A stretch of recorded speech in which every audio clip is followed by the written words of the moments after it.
निश्चितता के लिए एक सेफ हार्बर शुरू करने का प्रस्ताव करती हूं जो निर्दिष्ट इलेक्ट्रॉनिकी विनिर्माण इकाइयों को आपूर्ति के लिए घटकों का भंडारण करते हैं।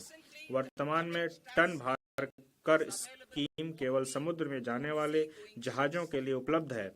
देश में अंतर्देशीय जल परिवहन को बढ़ावा देने के लिए मौजूदा टन भार कर स्कीम के लाभों को भारतीय जलयान अधिनियम 2021 के अंतर्गत पंजीकृत अंतर्देशीय जलयानों के लिए भी विस्तारित करने का प्रस्ताव किया जाता है।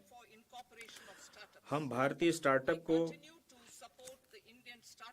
सहायता जारी रख रहे हैं। मैं 5 वर्षों तक निगमन की अवधि का विस्तार करने का प्रस्ताव करती हूं ताकि स्टार्टअप को उपलब्ध लाभों को 1/4/2030 से पहले निगमित होने वाले स्टार्टअप को प्रदान किया जा सके। IFSC में अतिरिक्त कार्यकलापों को आकर्षित और प्रोत्साहित करने के लिए मैं अन्य बातों के साथ साथ IFSC में स्थापित जलयान लीजिंग इकाइयों, बीमा कार्यालयों, वैश्विक कंपनियों के ट्रेजरी केंद्रों के लिए विशिष्ट लाभों का प्रस्ताव कर रही हूं। इसके अलावा IFSC में प्रारंभ करने की निर्णायक तारीख को भी लाभ का दावा करने के लिए 5 वर्षों तक बढ़ाकर 31/3/2030 तक कर दिया गया है। श्रेणी 1 और श्रेणी 2 AIF अवसंरचना और ऐसे ही अन्य क्षेत्रों में निवेश कर रही है। मैं इन निकायों को प्रतिभूतियों से होने वाले लाभों पर कराधान की निश्चितता प्रदान करने का प्रस्ताव करती हूं। सॉवरेन धन निधियों और पेंशन निधियों द्वारा अवसंरचना के क्षेत्र में वित्त पोषण को बढ़ावा देने के लिए मैं निवेश की तारीख को 5 वर्ष से बढ़ाकर 31 मार्च 2030 तक बढ़ाने का प्रस्ताव करती हूं।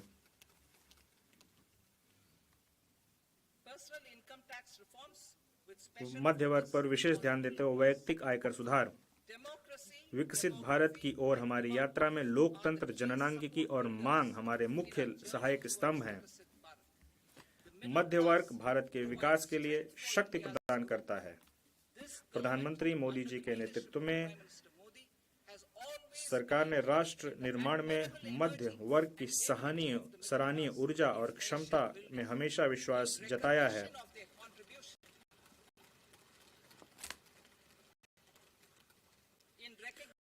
उनके योगदान को देखते हुए हमने उनके कर के बोझ को समय समय पर कम किया है।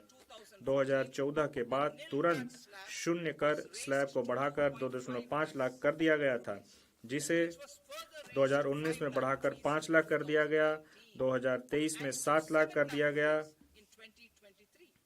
यह मध्य वर्ग की करदाताओं पर हमारी सरकार के विश्वास को दर्शाता है। मुझे अब यह घोषणा करते हुए प्रसन्नता हो रही है कि नई कर व्यवस्था के अंतर्गत 12 लाख तक की आय अर्थात विशिष्ट दर आय जैसे पूंजीगत लाभ को छोड़कर 1 लाख प्रतिमाह की औसत आय पर कोई आयकर देय नहीं होगा।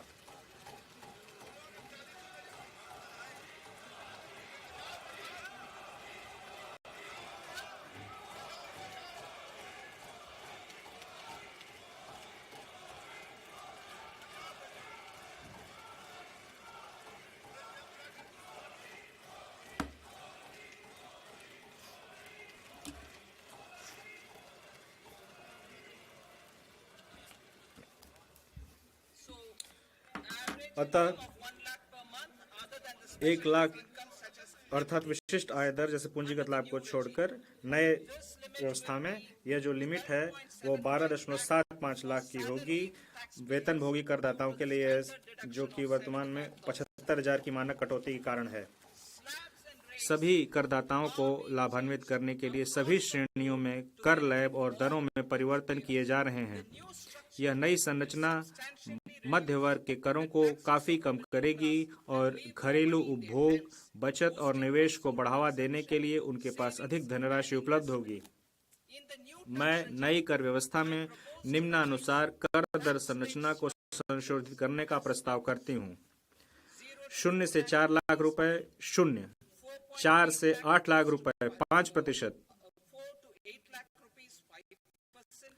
8 से 12 लाख रुपए 10%, 10 से 12 लाख रुपए 15%, 16 से 20 लाख रुपए 20%, 20 से 24 लाख रुपए 25%, 24 लाख रुपए से अधिक 30%, 12 लाख तक की आय वाले करदाताओं के लिए विशिष्ट आय दर को छोड़कर, जैसे कैपिटल गेन स्लैब, मैं फिर से पढ़ती हूँ, 12 लाख तक की आय वाले करदाताओं के लिए विशिष्ट आय दर को छोड़कर, जैसे कैपिटल गेन, जो स्लैब दर में कटौती के कारण होने वाले लाभ के अलावा कर में छूट इस ढंग से प्रदान की जा रही है कि उनके द्वारा कर का कोई भुगतान नहीं किया जाएगा। आय के विभिन्न दरों में स्लैब दर संबंधी परिवर्तनों और छूट के कुल कर लाभ को उदाहरणों के साथ दर्शाया जा सकता है। नई कर व्यवस्था में 12 लाख की आय वाले करदाता को कर में 80,000 रुपए का लाभ होगा, जो कि पुरानी कर दरों के अनुसार उसके देय कर का 100% होगा। 18 लाख रुपए की आय वाले व्यक्ति को कर में, जो कि 18 लाख की आय प्राप्त कर रहा है, उसको 70,000 रुपए, जो कि पुरानी कर दरों के अनुसार देय कर का 30% होगा, का लाभ होगा। जो 25 लाख की आय वाले व्यक्ति को 1,10,000 रुपए, जो कि पुरानी कर दरों के अनुसार 25% का होगा, का लाभ होगा। मेरे कर प्रस्तावों के प्रस्ताव अनुलग्नक में दिए गए हैं। इन प्रस्तावों के परिणाम स्वरूप प्रत्यक्ष करों में लगभग 1 लाख करोड़ और प्रत्यक्ष कर में और अप्रत्यक्ष करों में लगभग 2600 करोड़ का परित्याग होगा। माननीय अध्यक्ष महोदय, इसके साथ ही मैं इस बजट को सदन के सम्मुख रखती हूँ। जय Hind.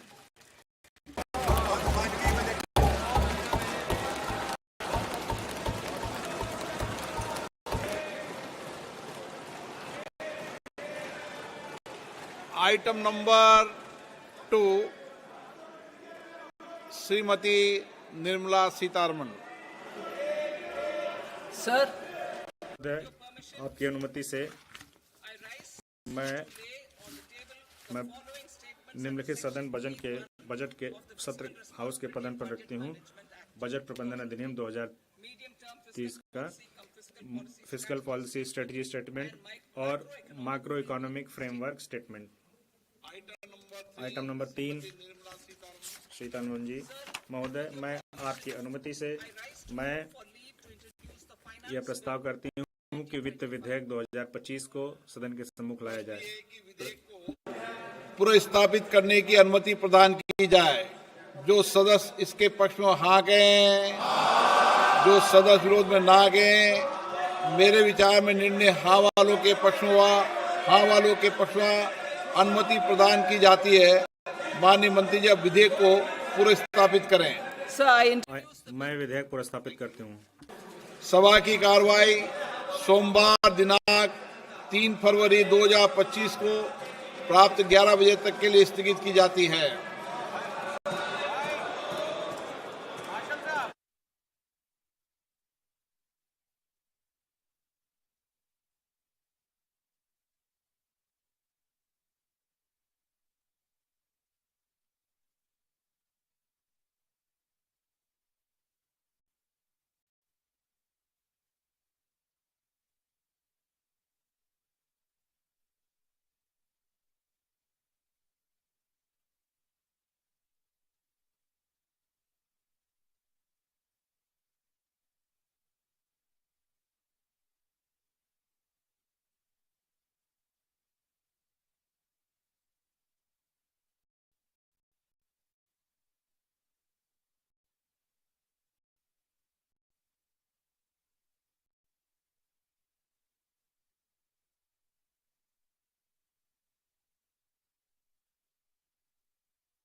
oilseed for achieving Atmanirbharta in edible oils.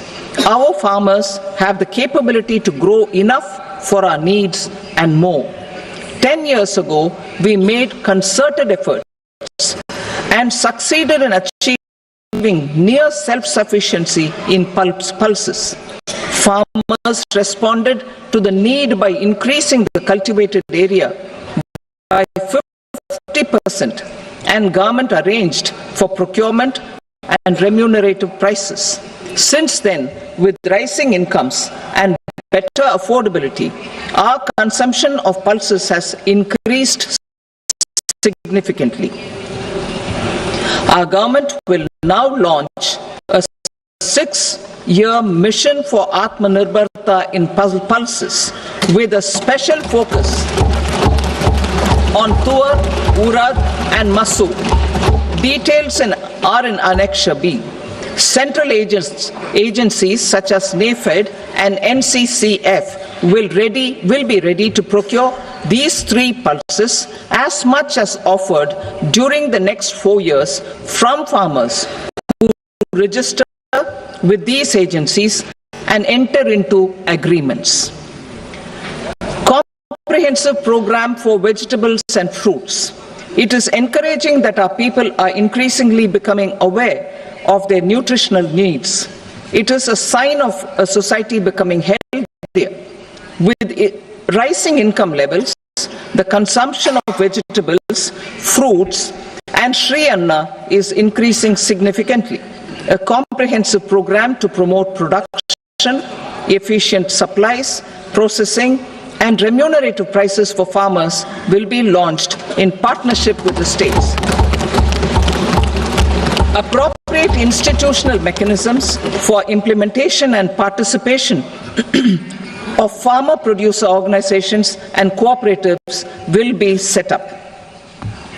Makhana board in Bihar. For this, there is a special opportunity for the people of Bihar. A Makhana board will be established in the state to improve production, processing, value addition, and marketing of Makhana. The people engaged in these activities will be organized into FPOs.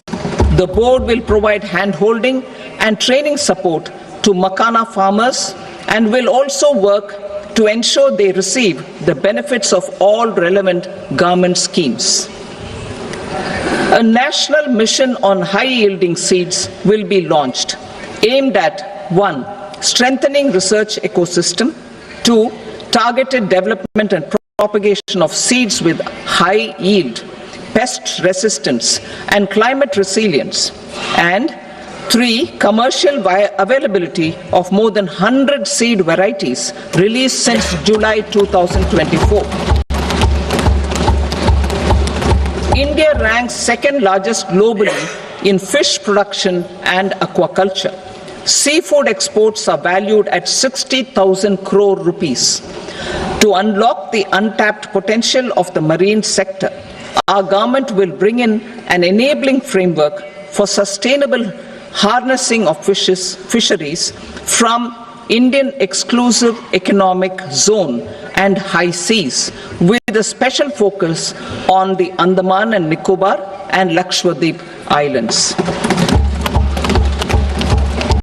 For the benefit of lakhs of cotton growing farmers, I am pleased to announce a mission for cotton productivity. This 5-year mission will facilitate significant improvements in productivity and sustainability of cotton farming and promote extra long staple cotton varieties. The best of science and technology support will be provided to farmers. Aligned with our integrated 5F vision for the textile sector, this will help in increasing incomes of the farmers and ensure a steady supply of quality cotton for rejuvenating India's traditional textile sector.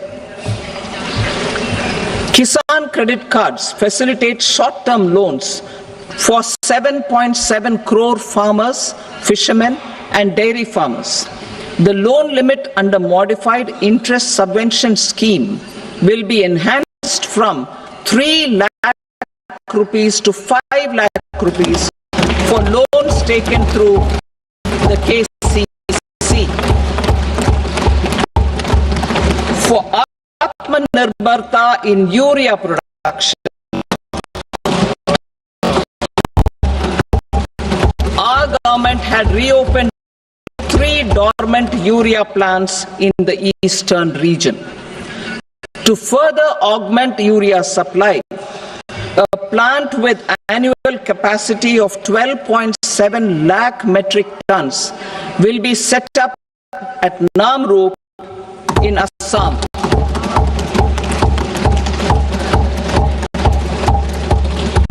India Post, with 1.5 lakh rural post offices, complemented by the India Post Payment Bank and a vast network of 2.4 lakh dark savers, will be repositioned to act as a catalyst for the rural economy. Details are at Annexure C.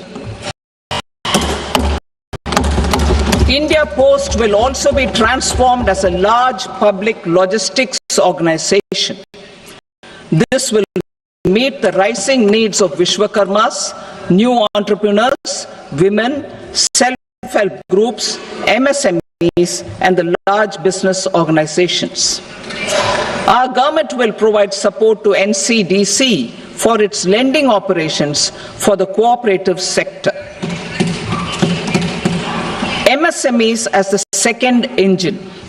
Now I move to MSMEs as the second engine, which encompasses manufacturing and services with a focus on MSMEs numbering 5.7 crores.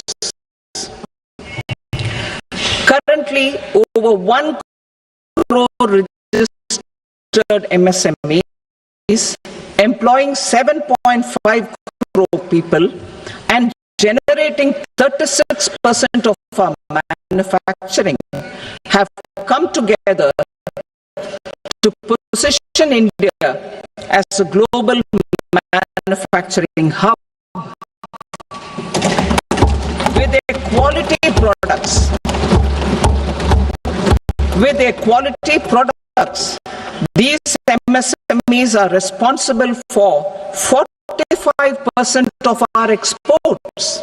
To help them achieve higher efficiencies of scale, technological upgradation, and better access to capital, the investment and turnover limits for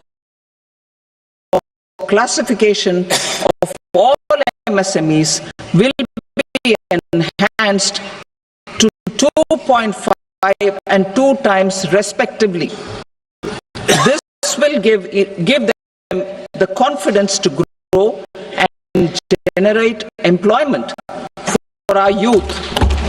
The details are given in Annexure D. To improve access to credit, the credit guarantee cover will be enhanced. First, for micro and small enterprises from 5 crore to 10 crore rupees, leading to additional credit of 1.5 lakh crores in the next 5 years.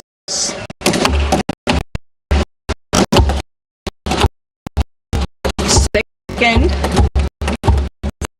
for startups from 10 crore rupees to 20 crore rupees, with the guarantee fee being moderated to 1% for loans and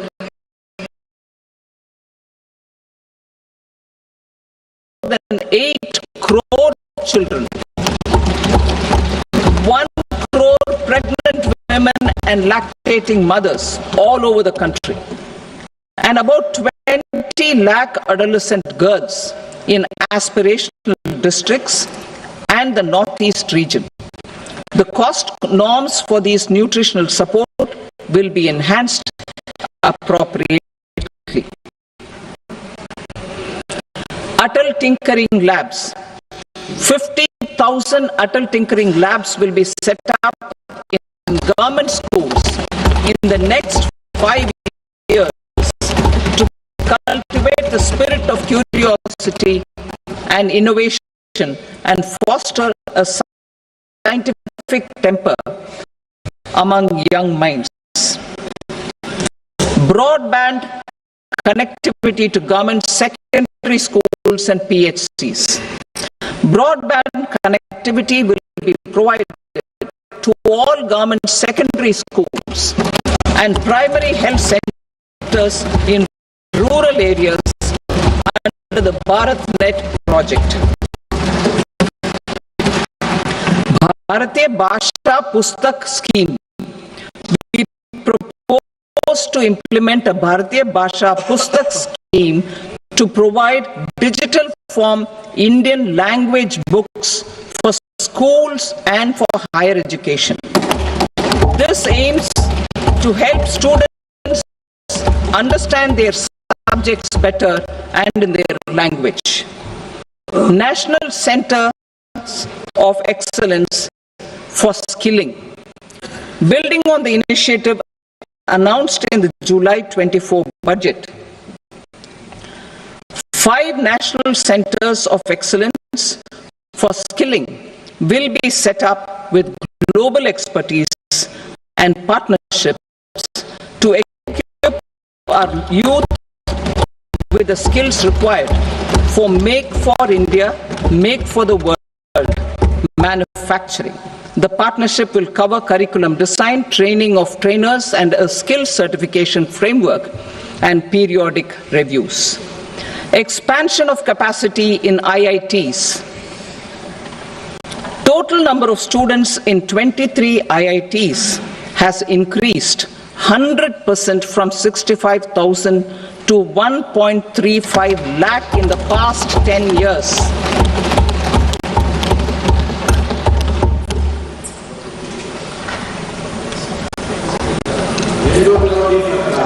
Additional infrastructure will be created in the 5 IITs started after 2014 to facilitate education for 6,500 more students.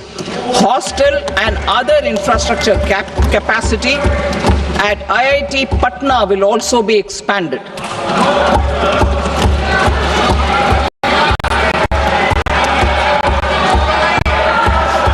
Center of Excellence.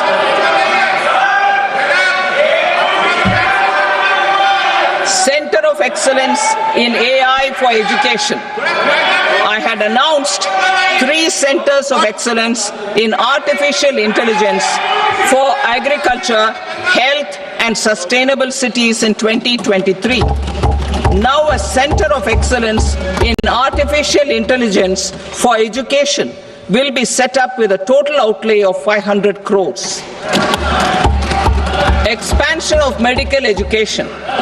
Our government has added almost 1.1 lakh undergraduate and postgraduate medical education seats in 10 years, an increase of 130%. In the next year, 10,000 additional seats will be added in medical colleges and hospitals towards the goal of adding 75,000 seats in the next 5 years. Daycare cancer centers in all district hospitals. Our government will facilitate setting up of daycare cancer centers in all district hospitals in the next 3 years. 200 centers will be established in 25-26 itself. Strengthening urban livelihoods. Our government has been giving priority to assisting urban poor and vulnerable groups. A scheme for socio-economic upliftment of urban workers will be implemented to help them improve their incomes, have sustainable livelihoods, and a better quality of life. PM Swanidhi scheme has benefited more than 68 lakh street vendors, giving them respite from high-interest informal sector loans. Building on this success, the scheme will be revamped with enhanced loans from banks, UPI-linked credit cards with 30,000 rupees limit, and capacity-building support. Social Security Scheme for welfare of online platform workers. Gig workers of online platforms provide great dynamism to the new age services economy. Recognizing their contribution, our government will arrange for their identity cards and registration on the e-Shram portal. They will be provided health care under PM Jan Arogya Yojana. This measure is likely to assist nearly 1 crore gig workers.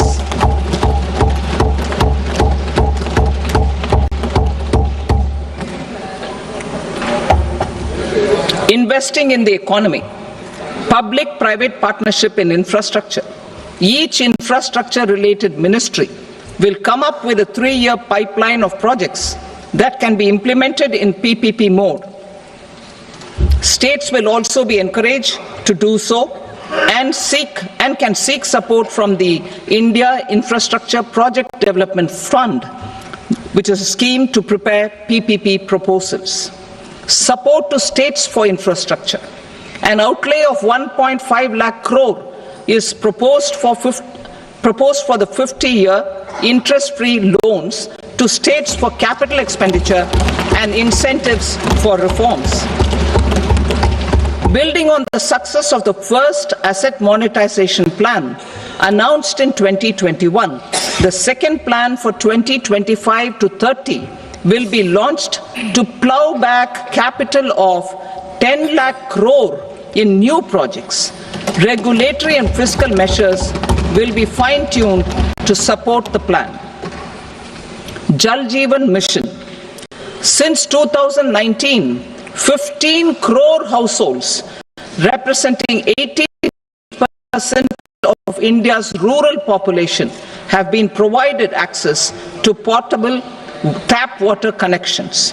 To achieve 100% coverage, I am pleased to announce the extension of this mission until 2028 with an enhanced total outlay.